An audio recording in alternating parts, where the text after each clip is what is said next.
So you're pro-union. Yeah.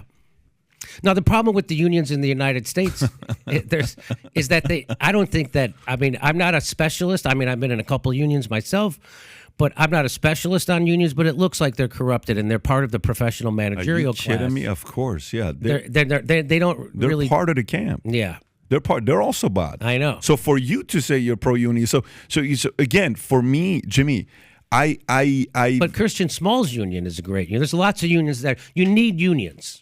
You definitely need unions. I mean, if you don't have unions, I mean, Jesus Christ, they dude. Look at what's happened to the freaking railroad workers just now. They won't even give them freaking sick days, and they have a union, and the government comes in and crushes their union because they were going to win that strike, and that's why that government had to do that, and that's real fascism, by the way. If you would. Because I generally don't have the answer on unions. I don't think it's all good or all bad. If you could have this discussion, what are the pros and cons of unions? You probably are going to take the cons perspective, no? So, okay. So my opinion, okay, is these things start with good intentions. But this is the challenge, Jimmy. And when you mentioned the lady earlier, and then Vinny said, should they have their own money? And he said, well, she doesn't have money, but I don't think she can be bought. Let me tell you, okay? And I'll give you an analogy. Maybe this will make sense to you. Are you married? Yeah. How long have you been married? 10, 12, 13 years. Okay. So were you good with the ladies when you were younger? I'm assuming you were because you're good with, you can talk. I had some girlfriends. Okay, but you weren't shy amongst girls. No. Okay, it's my guy. So I want you to think about this here.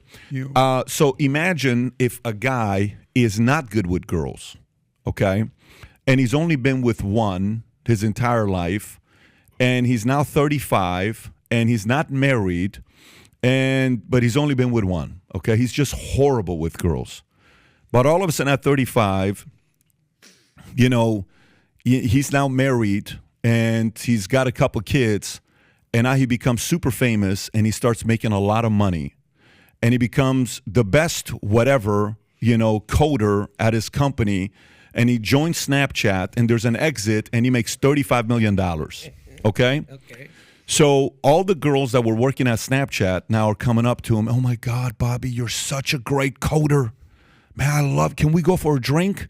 He's like, I've never had this experience before.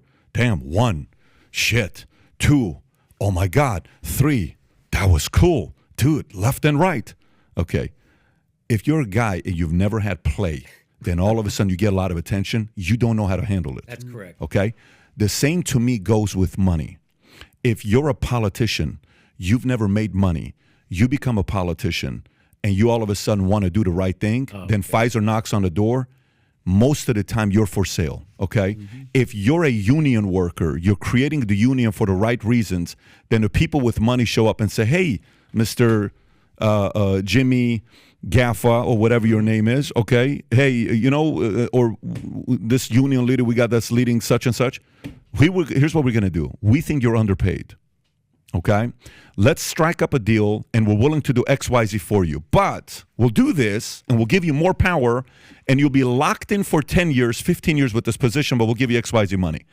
That's the problem with a lot of these politicians and union leaders. They start off with good, and then they're for sale because they've never experienced real money before. What do you think? Well, I've seen it happen, right? So I think there's a lot of truth to what you're saying for sure. We've seen it happen. I don't know what it is, like we just saw. They get book deal. Like for instance, I've focused on the squad, right? Because those are supposed to be the people who don't take corporate money. They're supposed to be the people, standing up to the establishment inside government. They're not doing it, and so but they get book deals, right? Like Cori Bush just got a book deal. I think she's, I don't know how many tens of thousands of dollars she got for that, but she probably sold 2 books. So, I mean, that's how they get people. So you're right? So they do get people. But I think there are people who could stand up against it. I think RFK stood up against it. There you go. The forerunner story of pain and perseverance in America was released on October 4th. The publisher paid Bush and anti-police socialists who stoked BLM rights in 2020 in advance of $50,000. Bush's financial disclosure reports show. Cori Bush. Wow. And it sold 729 copies in its first week. Crushing it. Crushing it. Cori Bush. $50,000. We might have just helped her sell a couple more copies. So Is a let's take lot that of off money the for a screen, book guys. deal. For $729, that's a lot Someone of who's money. never written a book. And Yeah. that's a lot of money. I mean, I wrote a book. I got a book deal, and I had a great manager at the time, so he knew how to get me a good deal. And I think I got the last good deal you could get without being super famous. So my manager at the time was this guy Alex Murray. He's a great manager, and he got me. I don't know. He worked it out. He got me $20,000 advance for my book. Wow. I couldn't believe it. I was like, "That's amazing, man." Because I don't know how to write a book. I can't even read. Yeah, you're like, I don't even know. Imagine book comes out 367 spelling errors in here, but it's awesome. It's awesome book. So if you like this clip and you want to watch another one, click right here. And if you want to watch the entire podcast, click right here.